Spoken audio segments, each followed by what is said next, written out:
नमस्कार दोस्तों।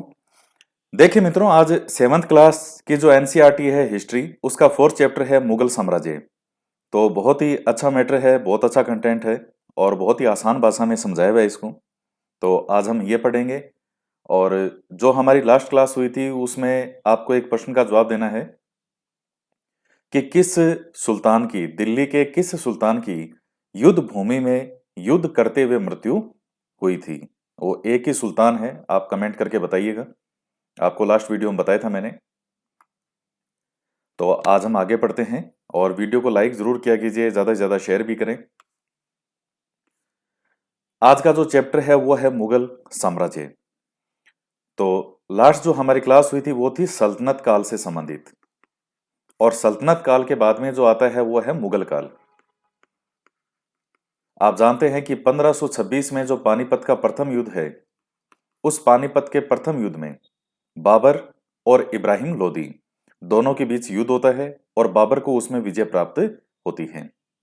तो 1526 से जो है वो मुगल सल्तनत, जो मुगल सत्ता है, इसकी स्थापना होगी। मध्यकाल में किसी भी शासक के लिए भारतीय उपमहाद्वीप जैसे बड़े क्षेत्र पर, जहां लोगों एवं संस्कृतियों में इतनी अधिक विविधताएं हो, शासन कर पाना अत्यंत ही कठिन कार्य था। अपने पूर्ववर्तियों के विपरीत मुगलों ने एक साम्राज्य की स्थापना की और वह कार्य पूरा किया जो अब तक केवल छोटी अवधियों के लिए ही संभव जान पड़ता था। 16वीं सदी के उत्तरार्ध से इन्होंने दिल्ली और आगरा से अपने राज्य का विस्तार शुरू किया और 17वीं शताब्दी में लगभग संपूर्ण महाद्वीप पर अधिकार प्राप्त कर लिया। 17वीं शताब्दी में लगभग संपूर्ण महाद्वीप पर अधिकार प्राप्त कर लिया। उन्होंने प्रशासन के ढांचे और शासन संबंधी जो विचार लागू किए थे, वे उनके राज्य के पतन के बाद भी टिके रहे। यह एक ऐसी राजनीतिक धरोहर थी जिसके प्रभाव से उपमहाद्वीप में उनके पश्चात आने वाले शासक अपने आप को अछूता नहीं रख सके। तो कि इतने बड़े भारतीय उपमहाद्वीप पे जो है वो शासन करना आसान काम नहीं था, क्योंकि इतने अलग अलग तरह की जो कल्चर, हमारे संस्कृति, लोग, अलग अलग भाषाएं। और इसके बाद में मुगल शासक जो हैं वो एक साम्राज्य की स्थापना करते हैं और वो इस कार्य को पूरा करते हैं। तो 16वीं सदी के उत्तरार्ध में इन्होंने दिल्ली और आगरा से अपने राज्य का विस्तार शुरू किया और 17वीं शताब्दी में लगभग संपूर्ण महाद्वीप पर अधिकार प्राप्त कर लिया था।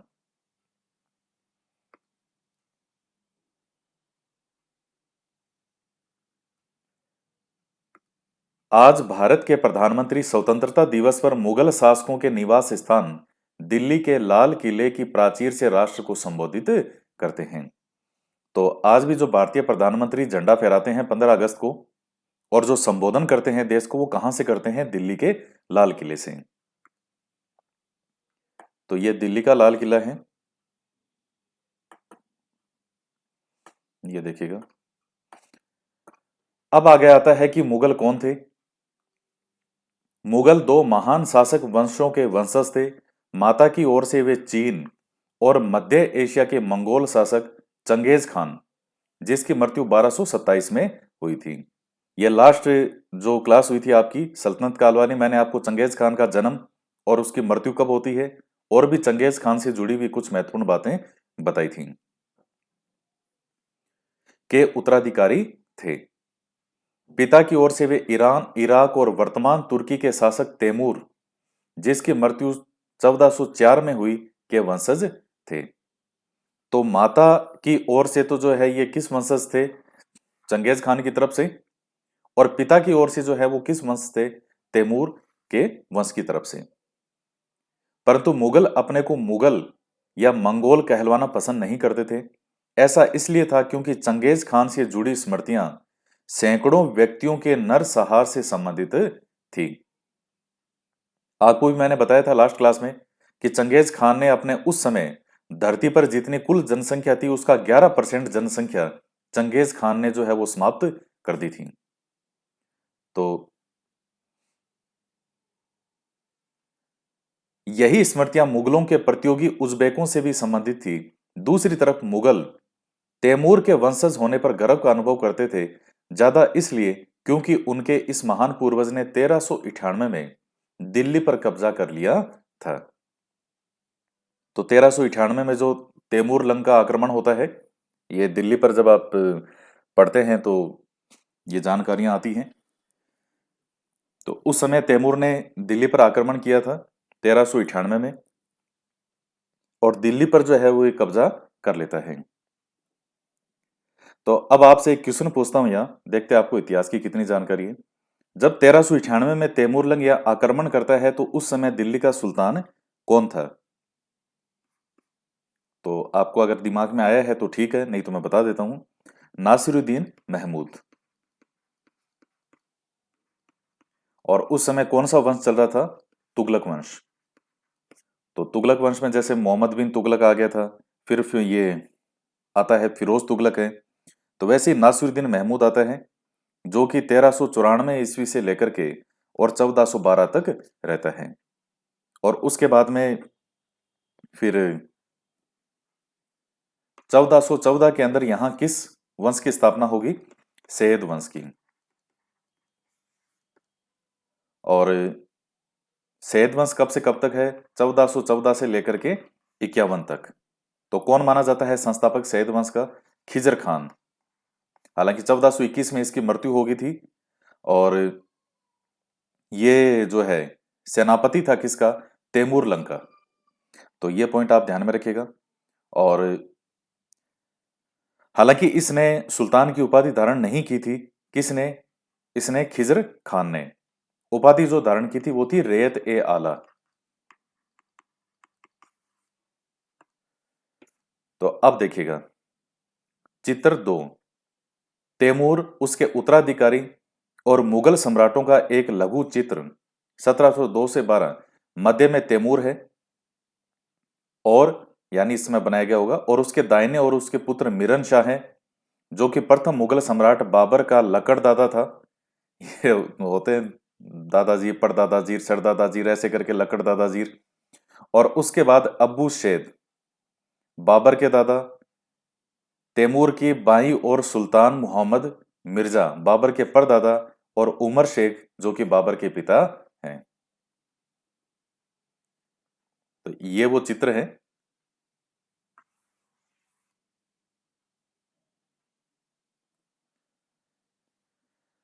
तैमूर के दाहिनी ओर तीसरे, चौथे और पांचवें व्यक्ति मुगल सम्राट बाबर, अकबर और शाहजहां हैं, और उनके दाईं ओर उसी क्रम में हुमायूं, जहांगीर और औरंगजेब हैं। तो ये एक चित्र बनाया गया है, चित्र दिखाया गया है कि तैमूर और उसके उत्तराधिकारी और फिर जो मुगल सम्राट, तो बीच में जो बैठा व्यक्ति है ये तैमूर है। और फिर जो उसके दाहिनी ओर जो बैठे हैं उसका पुत्र मिरन शाह है, जो कि प्रथम मुगल सम्राट बाबर का लकड़दादा था। उसके बाद जो है वो अबू सैद, फिर तैमूर की बाई और सुल्तान मोहम्मद मिर्जा, बाबर के परदादा, और उमर शेख जो हैं वो बाबर के पिता हैं। और इस तरफ जो है मुगल सम्राट हैं बाबर, अकबर, शाहजहां, और दाईं और उसी क्रम में हुमायूं, जो जहांगीर और औरंगजेब हैं। उन्होंने अपनी वंशावली पर जो है वो प्रदर्शन चित्र बनवा कर किया। प्रत्येक मुगल शासक ने तैमूर के साथ अपना चित्र बनवाया। तो चित्र 1 को देखिए, जो तैमूर और मुगलों की समूह में तस्वीर प्रस्तुत करता है। तो ये दिखाए गए हैं जो चित्र हैं, कि अपने वंशावली को ये दिखाते थे, और जो तैमूर है उसके साथ अपना नाम कहलवाना जो है वो ज्यादा पसंद करते थे, बजाय चंगेज खान के। क्योंकि चंगेज खान का इतिहास बड़ा जोरदार, जोरदार तो क्या मतलब इतना हिंसक इतिहास था। तो इस वजह से ये चंगेज खान के साथ जो है वो अपनी जो है वो ज्यादा नाम नहीं लेना चाहते थे। और मुगल शब्द जो है, वैसे भी जो आप मुगल वर्ड देखते हैं तो ये मंगोल शब्द का ही अपभ्रंश है। अपभ्रंश होता है जो समय के साथ में जो बदलाव हो जाते हैं। तो मुगल मंगोल का ही एक अपभ्रंश वर्ड माना जाता है। मुगल सैन्य अभियान। प्रथम मुगल शासक बाबर 1526 से 30 ने जब 1494 ईस्वी में फरगना, फरगना है ये, राज्य का उत्तराधिकार प्राप्त किया था, तो उसकी उम्र केवल 12 वर्ष थी। मंगोलों की दूसरी शाखा उज़्बेकों के आक्रमण के कारण उसे अपनी पैतृक गद्दी छोड़नी पड़ी। अनेक वर्षों तक भटकने के बाद उसने 1504 में काबुल पर कब्जा कर लिया था। देखिए, बाबर का जन्म होता है 1482 में, और समकालीन जो जन्म और होता है वो राजस्थान का इतिहास जब आप पढ़ते हैं तो राणा सांगा का जो जन्म है वो 1483 का है। तो बाबर जो है वो राणा सांगा से उम्र में 1 साल बड़ा था। तो 1482 में बाबर का जन्म होता है, 1483 में राणा सांगा का जन्म होता है। 1482 में जन्म हो गया बाबर का, और 1494 ईस्वी में ये 12 वर्ष की उम्र में गद्दी पर बैठ जाता है। तो बालक ही होता है 12 वर्ष का, तो कोई बहुत ज्यादा आयु नहीं होती। इसके बाद में देखिए 1504 के अंदर जो है ये कब्जा कर लेता है किस पे? काबुल पर। उसने 1526 ईस्वी में दिल्ली के सुल्तान इब्राहिम लोदी को पानीपत में हराया और दिल्ली और आगरा को अपने कब्जे में कर लिया। दिल्ली आगरा उस समय किसके कब्जे में, किसके अधिकार में थे? जो दिल्ली के सुल्तान थे उन्हीं के अधिकार में।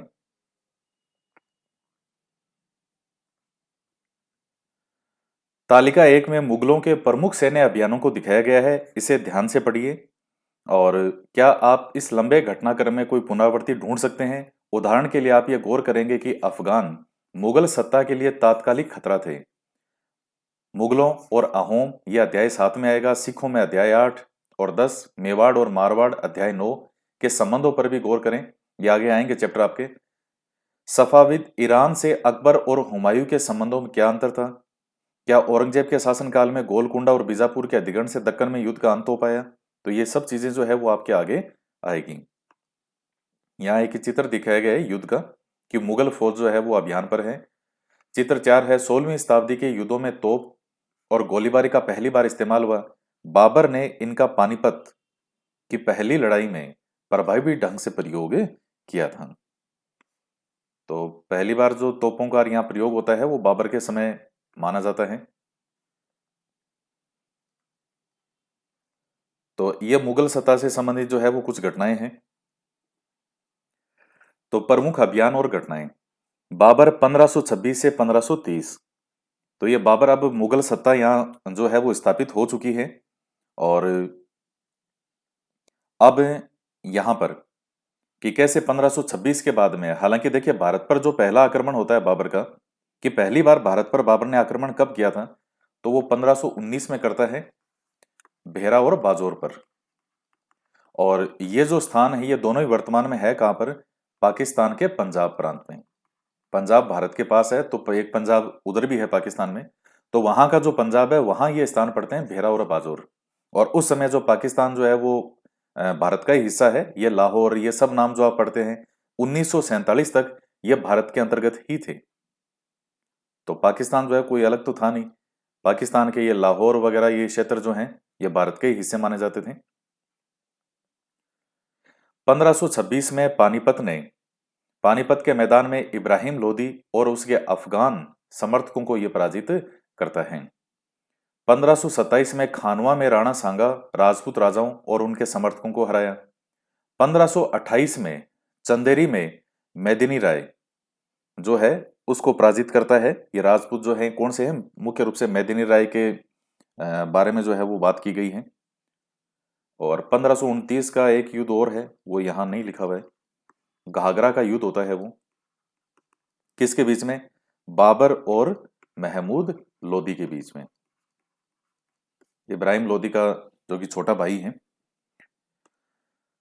तो ये 4 युद्ध आपको क्रम में ध्यान में रखने हैं। सबसे पहला पानीपत, खानवा, चंदेरी और उसके बाद घाघरा का युद्ध। और 1530 में क्या होगी? बाबर की मृत्यु। ऐसा कहते हैं कि एक बार हुमायूं जो है इसका सबसे बड़ा बेटा और सबसे प्रिय बेटा था। तो एक बार कहते हैं कि हुमायूं बहुत ज्यादा बीमार हो गया। तो हुमायूं जब बीमार हो जाता है बहुत ज्यादा, तो बाबर ने अल्लाह से ये दुआ मांगी कि मेरा जो पुत्र है ये हुमायूं, इसे सही कर दिया जाए और इसके बदले में चाहिए मेरी जान ले ले। इस तरह से उसने जो भी अल्लाह से प्रार्थना की। तो उसके बाद में फिर कहते हैं कि धीरे धीरे जो बाबर है इसका स्वास्थ्य गिरने लग गया था और हुमायूं जो है वो सही होने लग गया। तो 1530 में बाबर की मृत्यु हो गई। अब गद्दी पर कौन बैठता है? हुमायूं। हुमायूं नाम का मतलब क्या होता है वैसे? भाग्यशाली। हुमायूं जो वर्ड है, इस वर्ड का अर्थ होता है भाग्यशाली यानी लकी। 1530 से 40 तक, और फिर उसके बाद 55 से 56। तो हुमायूं ने अपने पिता की वसीयत के अनुसार जायदाद का बंटवारा किया और प्रत्येक भाई को एक एक प्रांत मिला। उसके भाई मिर्जा कामरान की महत्वाकांक्षाओं के कारण हुमायूं अपने अफगान प्रतिद्वंदियों के सामने फीका पड़ गया। शेर खान ने हुमायूं को 2 बार हराया, 1539 में चौसा के युद्ध में और 1540 के अंदर कन्नौज के युद्ध में। इन पराजयों ने उसे ईरान की ओर भागने को बाध्य किया। यह शेर खान है कौन? यह शेरशाह सूरी का ही नाम है।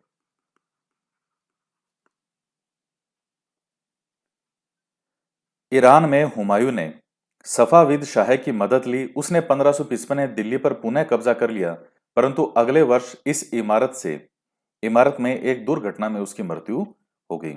ये देखिए, जो पहला युद्ध है चौसा का युद्ध, तो ये किस नदी के पास में होता है? करमनासा नदी के पास। तो वहां दरअसल एक भिश्ती जो होता है, उसने हुमायूं को ये नदी पार कराई थी, जो है ये नदी करमनाशा नदी। और तो उस समय हुमायूं ने इसको कहा था कि अगर बाद में मुझे कभी अवसर मिला तो मैं एक दिन का बादशाह निश्चित रूप से बनाऊंगा, क्योंकि उसने वो नदी पार करवाता है उसको। तो और बाद में ये होता भी है। हुमायूं जो है उसे एक दिन का बादशाह वापस बनाता भी है, जब ये वापस गद्दी पर बैठेगा 1555 के समय में। और इसके बाद में जो 1540 में कन्नौज का युद्ध होता है, तो चूंकि ये कन्नौज के पास में होता है, इसलिए इसको कन्नौज का युद्ध भी कहते हैं। और इसी 1540 वाले को भी हम कहते हैं बिलग्राम का युद्ध। तो हुमायूं जो है इन युद्धों के अंदर क्या हो जाता है? हार जाता है, पराजित हो जाता है। फिर ये फारस के दरबार में भी जाता है। और जो अमरकोट है, कहाँ? वर्तमान सिंध पाकिस्तान में। तो अमरकोट के राणा थे वीरशाल। और उन्हीं अमरकोट के राणा वीरशाल के पास में वहीं अकबर का जन्म होता है 15 अक्टूबर 1542 को। तो ये चीजें ध्यान में रखिएगा। और बाद में ये जो ईरान से हुमायूं ने सफाविद शाह की मदद ली, तो यानी ये फारस की तरफ उधर चला जाता है। और उन्हीं की मदद से बाद में 1555 के अंदर ये वापस आक्रमण करता है। ये मच्छीवाड़ा, सरहिंद, ये किलों को जीतता है, दिल्ली पे अधिकार कर लेता है। क्यों? क्योंकि देखिए, जो शेरशाह सूरी है उसकी मृत्यु 1545 में ही हो चुकी है। शेरशाह सूरी कोई बहुत ज्यादा समय तक नहीं जिया, उसकी उम्र उस समय भी ज्यादा थी। और 1545 में जो है उसकी मृत्यु हो जाती है। और फिर यहाँ मृत्यु कैसे हुई थी इसकी? ये जो फरवरी मंथ था 1556 का, उस समय हुमायूं को मृत्यु होती है। इसका जो लाइब्रेरी थी, पुस्तकालय, दीनपना है, तो उसकी सीढ़ियों से गिरने के कारण मृत्यु हो जाती है। और इसकी मृत्यु पर एक इतिहासकार था लेनपुल। तो लेनपुल जो है वो ये कहता है कि हुमायूं पूरी जिंदगी लड़खड़ाता ही रहा और लड़खड़ाते हुए ही इसकी मृत्यु हो जाती है। तो क्योंकि हुमायूं पूरे जीवन भर जो है वो भागता ही रहा। इसके बाद में आता है अकबर 1556 से 1605। तो 13 वर्ष की अल्प आयु में अकबर जो है वो सम्राट बनता है। जन्म मैंने आपको बता दिया, 15 अक्टूबर 1542। और महाराणा प्रताप का जन्म कब हुआ था? ये तो आपको एक एक चीज अच्छे से जबान पे है। सन की बात करें तो अकबर का 1542 में, और महाराणा प्रताप का जन्म हुआ था 1540 में। तो महाराणा प्रताप की जो आयु है वो अकबर से 2 वर्ष जो है अधिक थी, ज्यादा थी। मान सिंह का जन्म कब हुआ था? जो आमेर के मान सिंह थे, 1550 में। तो महाराणा प्रताप से 10 वर्ष उम्र जो है वो कम थी मान सिंह की, और अकबर से 8 वर्ष छोटी थी आयु किसकी? मान सिंह की। तो ये कुछ जो सन है वो आपको अच्छे से टिप्स पे होने चाहिए, जबान पे होने चाहिए। उसके शासनकाल को 3 अवधियों में विभाजित किया जा सकता है। 1556 और 70 के मध्य अकबर अपने संरक्षक बैरम खान और अपने घरेलू कर्मचारियों से स्वतंत्र हो गए। उसने सूरी और अन्य अफगानों निकटवर्ती राज्यों मालवा और गोंडवाना तथा अपने सौतेले भाई मिर्जा हाकिम और उज्बेकों के विद्रोह को दबाने के लिए सैन्य अभियान चलाए। 1568 में सिसोदियों की राजधानी चित्तौड़ और 1569 में रणथंभौर पर कब्जा कर लिया था। 1570 और 85 के मध्य, तो ये जो दूसरा समय है, गुजरात के विरुद्ध सैनिक अभियान हुए। इन अभियानों के पश्चात उसके पूर्व में बिहार, बंगाल और उड़ीसा में अभियान चलाए, जिन्हें 1579-80 में मिर्जा हाकिम के पक्ष में विद्रोह ने और जटिल कर दिया। 1585 से 1605 के मध्य अकबर के साम्राज्य का विस्तार हुआ।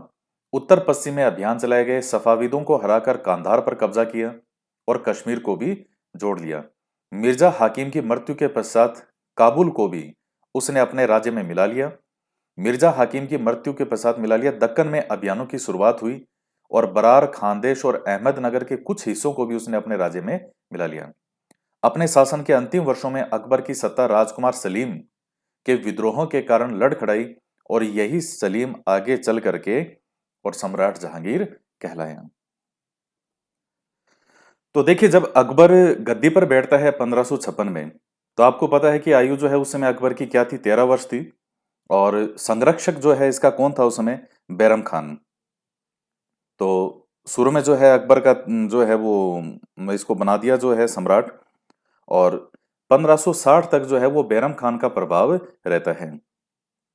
तो लगभग आयु 17-18 साल के आसपास अकबर की जब थी, तो अकबर ने बैरम खान को कहाँ भेज दिया, हज यात्रा पे भेज दिया कि भाई आप अब जो है जरूरत से ज्यादा हस्तक्षेप करने लगे हो मेरे हर काम में, और मैं अब 17-18 साल का हो चुका हूँ, मेरे काम मैं संभाल सकता हूँ, तो आप कहाँ जाइए, हज यात्रा पर चले जाओ। तो फिर ये हज यात्रा पे जब बैरम खां, चूंकि इसका मन तो नहीं था जाने का, और लेकिन जब बैरम खां को जब कह दिया अकबर ने कि अब आज के बाद मेरे फैसले मैं खुद लूंगा, तो आप यहाँ से जाओ। तो जब ये जाता है हज यात्रा पे, तो पाटन जो है गुजरात में, वहां पर एक अफगान के द्वारा छुरा मार करके हत्या कर दी जाती है बैरम खान की।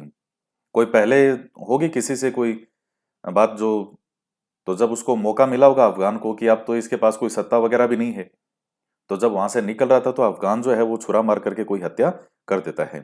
पहले की आपस में कोई थी रंजिश। इसके अलावा देखिए, छुरा मार करके हत्या और भी कई लोगों की हुई है, जिनकी हत्या भी किसने की थी, किसी अफगान ने ही की थी। एक तो लॉर्ड मइयो जो है, भारत के जब आप गवर्नर जनरल पढ़ते हो तो एक लॉर्ड मइयो का नाम आता है, उसकी हत्या भी किसी अफगान ने जो है वो छुरा मार करके की थी। और गुरु गोविंद सिंह, इनकी हत्या भी एक अफगान जो है वो छुरा मार के करता है। तो ये थोड़ा ध्यान रख लेना, एक्स्ट्रा जो ध्यानकारी में रखना चाहूँ। फिर बैरम खान जो है उधर चला गया, तो उसकी मृत्यु हो जाती है, और बैरम खान की जो विधवा थी सलीमा बेगम, उससे अकबर जो है विवाह कर लेता है। और उसी का जो बेटा है जो कि बैरम खान से था, जिसको आप कहते हो जो दोहे लिखते हैं रहीम जी, अब्दुल रहीम खान खाना के नाम से, तो उसको उपाधि देते हैं अब्दुल रहीम खान खाना की। तो वो दोहे वगैरह आप सुनते हो रहीमदास जी, तो वो यही रहीमदास जी हैं जो कि बैरम खान की संतान है। इसके बाद में देखिएगा 1560 से 62 तक, मैं शॉर्ट में कुछ और जानकारियां बता देता हूं। ये 60 से 62 वाला जो समय है, इसमें हरम की जो महिलाएं थी उनका प्रभाव ज्यादा रहता है, और इसीलिए एक बड़ा अजीब सा नाम भी इस समय को दिया जाता है, पेटीकोट शासन। अब ये जैसा भी है, क्योंकि उस समय हरम की महिलाओं का प्रभाव बहुत ज्यादा था। जैसे अकबर की एक धायमा होती है महामनगा, और भी उसमें कई लोग थे। तो ये 60 से 62 का समय जो है, इसको पेटीकोट शासन की संज्ञा दी जाती है। तो 1562 में अकबर इनसे भी पूरी तरह से मुक्त हो जाता है, और उसके बाद सही तरीके से स्वतंत्र रूप से अकबर का जो समय आप मानो कि शासन करने का, तो वो 1562 से ही एक तरह से है, क्योंकि उससे पहले अकबर जो ये घरेलू विवाद थे, इसी में ही वो उलझा रहता है कि कैसे मुझे इनसे मुक्त होना है। और 1562 में एक और बहुत बड़ी घटना होती है, जब ये इन चीजों से मुक्त हो जाता है। उसी समय आप देखिए कि जब आमेर का शासक है भारमल राजस्थान में, तो वो अकबर की अधीनता स्वीकार करता है, और पहला राजपूताना का शासक, पहला शासक जिसने वैवाहिक रिश्ते भी स्थापित किए। तो अकबर राजपूतों का सहयोग क्यों लेता है, ये मैंने पहले भी आपको बताया था। क्योंकि 1556 से 62 का समय अकबर देख चुका था कि किस प्रकार से जो वहां के जो अमीर हैं वो भी और ज्यादा लगातार शक्तिशाली होते जा रहे हैं। बैरम खान ने किस तरह से जो है वो लाइन कि मैं अकबर ज्यादा से ज्यादा प्रभाव जमाने की कोशिश कर रहा था। अंदर जो घरेलू कलह है वो भी अकबर देख चुका था। तो इसको जो मुस्लिम अमीर थे इसके दरबार में कहीं ना कहीं अकबर को ये लग रहा था कि ये अपना प्रभाव बढ़ाने की कोशिश कर रहे हैं। इसको एक दूसरा ऐसा गुट चाहिए था जो बराबर इनके शक्तिशाली हो, लेकिन वो अकबर के लिए वफादार और ईमानदार हो। और अकबर राजपूतों के बारे में जानता था कि इनकी जो विशेषताएं हैं राजपूतों की, वो ये है कि ये एक बार जिसको वचन देते हैं उसके लिए वफादार रहते हैं। इनका जो स्वामी है तो अपने स्वामी के लिए जान देकर भी जो है अपने वचन पर कायम रहती है, कायम रहते हैं। और ज्यादा से ज्यादा ईमानदारी, ये सब चीजें वो देख चुका था। वीर होते हैं, अपनी जान देने से नहीं हिचकते। तो ये सब चीजें अकबर जानता था। और यही कारण है कि अकबर भी चाह रहा था कि मुझे कोई आकर के ये कहे कि साहब हमारी सहायता करो, तो मैं भी जो है उनसे ज्यादा से ज्यादा जो है वो रिश्ते स्थापित करूं। तो ये 1500 तो बहुत सी चीजें हैं, कड़ियां आपस में जुड़ी हुई हैं। उसके बाद में कई सुधार वगैरह जो है अकबर करता है। और तो इसी प्रकार से समय जो है वो आगे निकलता जाएगा। और भी काफी जानकारियां हैं। और एक ये घटना आपको और बता देता हूँ, हालांकि चीजें तो बहुत सारी है लेकिन 7th क्लास की एनसीईआरटी में कोई इतनी ज्यादा आवश्यकता नहीं है एक्स्ट्रा बताने। यहाँ जब अकबर अभियान करेगा कश्मीर पर, तो ये 1586 में करता है ये। कश्मीर को जब ये जोड़ता है, विजिट करता है, तो उसने यहाँ किसको भेज दिया था साथ में? बीरबल को। अब कहाँ जोक करने वाला, हंसाने वाला आदमी। और अब जैसे आप ये देखते हो जो टीवी वगैरह में जॉनी लीवर हैं, राजपाल यादव हैं, तो ये जोक करते हैं, हंसाते हैं।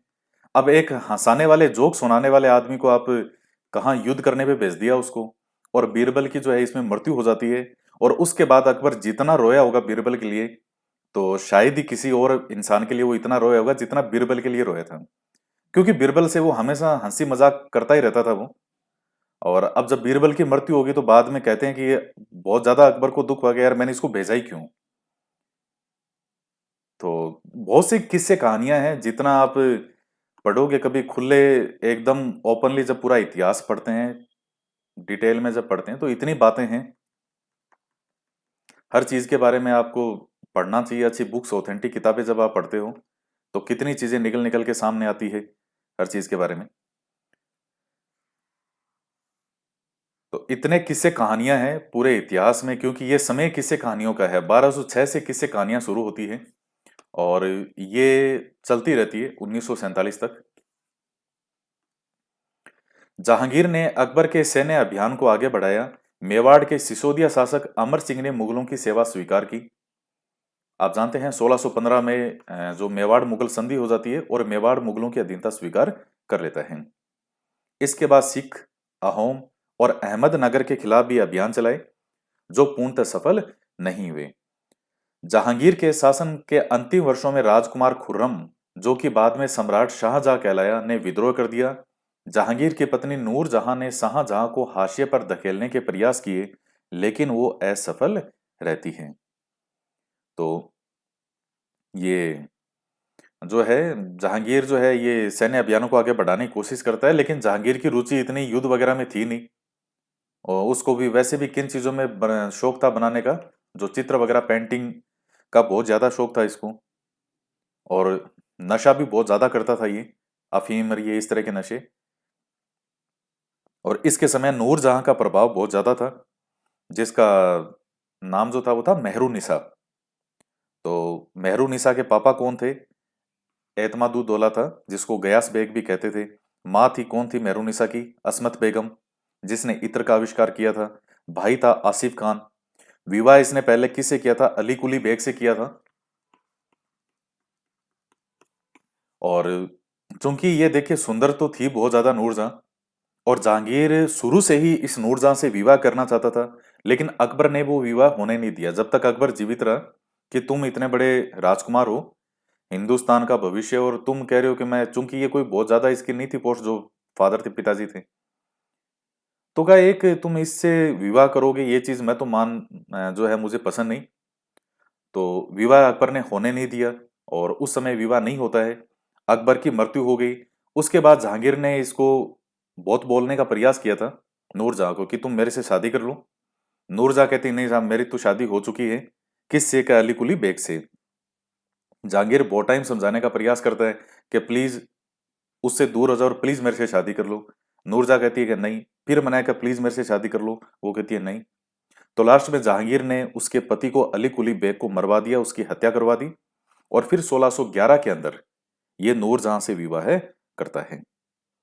तो इतना ज्यादा प्रभाव बढ़ गया था नूरजहां का, जो इसके भाई वगैरह आसिफ खान का, तो उसका पूरा कहते थे नूरजहां जुंटा कहते थे।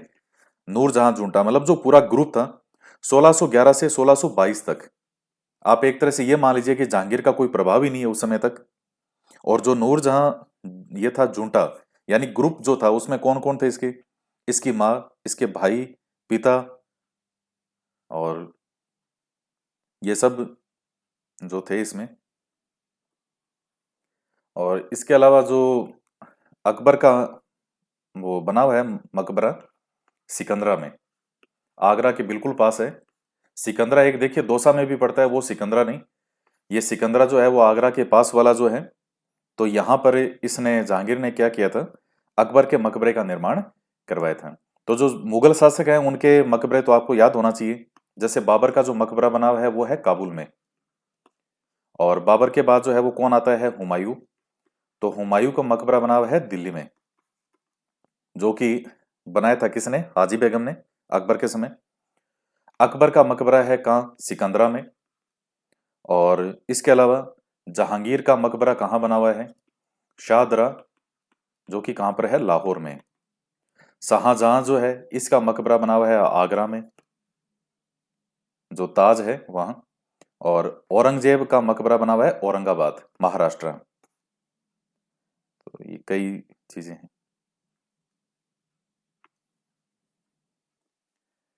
एक घटना बड़ी और है जोरदार सी, कि जहांगीर को जो पहली बार है ये नूरजहां कब आती है पसंद, मतलब जो जहांगीर का नूरजहां के लिए जो पहली बार मन में प्रेम होता है वो कब होता है? तो एक जो कई घटनाएं आती है उसमें एक घटना आती है कि जो ये लॉन वगैरह बने होते हैं, पार्क। तो इस तरह से महलों के अंदर जो ये बने हुए थे पार्क वगैरह, तो वहां पर ये नूरजहां खड़ी थी। और जहांगीर ने इसके हाथ में कोई पक्षी थे, कोई सफेद जो कबूतर हैं, कुछ इस तरह का एक घटनाक्रम आता है। वो इसके दोनों हाथ में पकड़ाए और कहा मैं 1 मिनट उधर जाके आता हूँ, तुम ये पक्षी जो है इनको हाथ में ही पकड़ के रखना, छोड़ना मत। तो वो कहीं जा जू के वापस आया होगा, तो उसके एक हाथ में तो कबूतर था और दूसरे हाथ में नहीं था। तो जहांगीर उसको कहता है कि अरे ये तुमने, मैंने जो कबूतर पकड़ाया था वो दूसरा कहाँ गया? तो कहती है कि हवा में उड़ गया वो तो। कह अरे ऐसे कैसे? उड़ा कैसे? तो वो दूसरे हाथ में जो कबूतर पकड़ रखा था उसने वो भी खोल दिया और कहा इस तरह से उड़ गया। और वो छोड़ने के बाद जोर से ये हंसती है। और बस वही इतने में ही जो है वो जहांगीर का मन जो है वो नूरजहां के लिए पूरी तरह जो हो जाता है, और कि मैं इससे शादी वगैरह करूं। लेकिन उस वक्त अकबर करने नहीं देता। बाद में अकबर की जब मृत्यु हो गई थी तो फिर इसने वो घटनाक्रम उस प्रकार से है। शाहजहां 1627 से 1658। दक्कन में शाहजहां के अभियान जारी रहे। अफगान अभिजात खान जहां लोदी ने विद्रोह किया और पराजित होता है। अहमदनगर के विरुद्ध अभियान हुआ जिसमें बुंदेलों की हार हुई और ओरछा पर भी कब्जा कर लिया। उत्तर पश्चिम में बल्ख पर कब्जा करने के लिए उज़्बेकों के विरुद्ध जो है वो अभियान जो चलाता है, जो कि असफल हुआ। परिणाम स्वरूप कांधार सफाविदों के हाथ में चला गया। 1632 में अंततः अहमदनगर को मुगलों के राज्य में मिला लिया गया और बीजापुर की सेनाओं ने सुलह के लिए आवेदन किया। 1657-58 में शाहजहां के पुत्रों के बीच उत्तराधिकार को लेकर झगड़ा हो गया और इसमें औरंगजेब की विजय होती है और दारा सिकोह समेत उसके 3 भाइयों को मौत के घाट उतार दिया गया। शाहजहां को उसकी शेष जिंदगी के लिए आगरा में कैद कर दिया गया।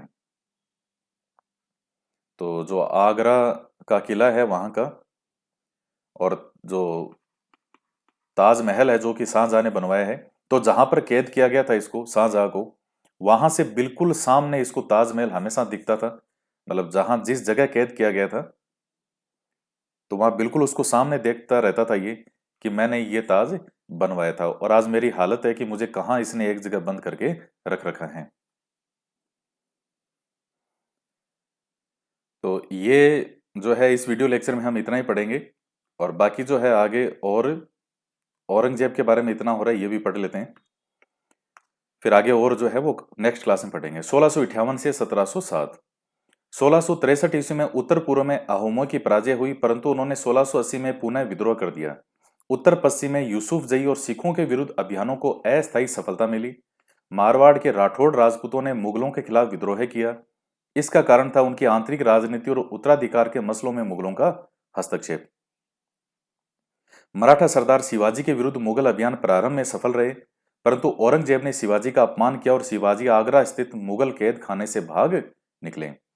उन्होंने अपने को स्वतंत्र शासक घोषित करने के पश्चात मुगलों के विरुद्ध पुनः अभियान चलाए।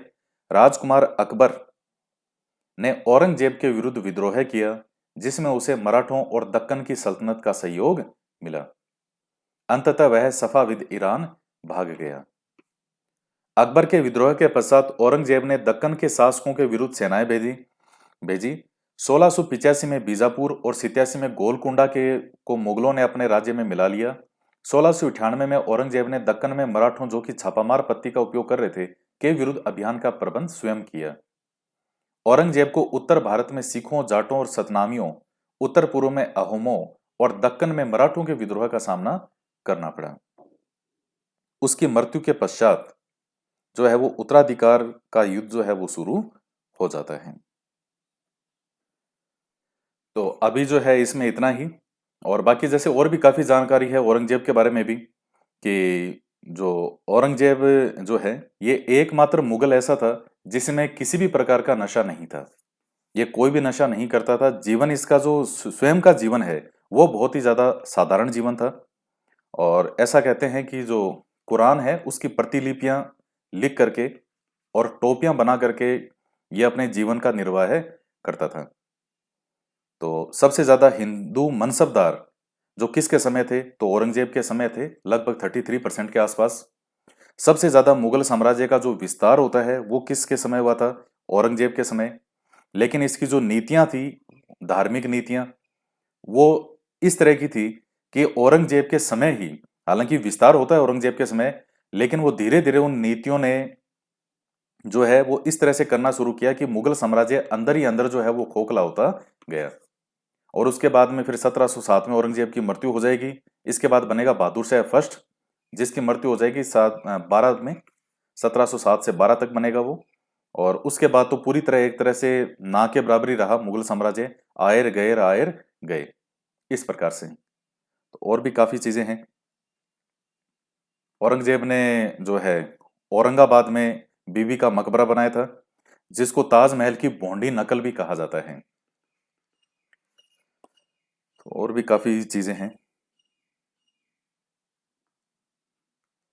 तो इस वीडियो में इतना ही। बाकी नेक्स्ट जो वीडियो है उसमें और आगे हम इस टॉपिक को कंटिन्यू करेंगे। तो बहुत महत्वपूर्ण जानकारियां हैं, काफी इंपॉर्टेंट चैप्टर है, तो आप अच्छे से इसको पढ़ते हैं। तो मिलते हैं नेक्स्ट वीडियो में। जय हिंद, जय भारत।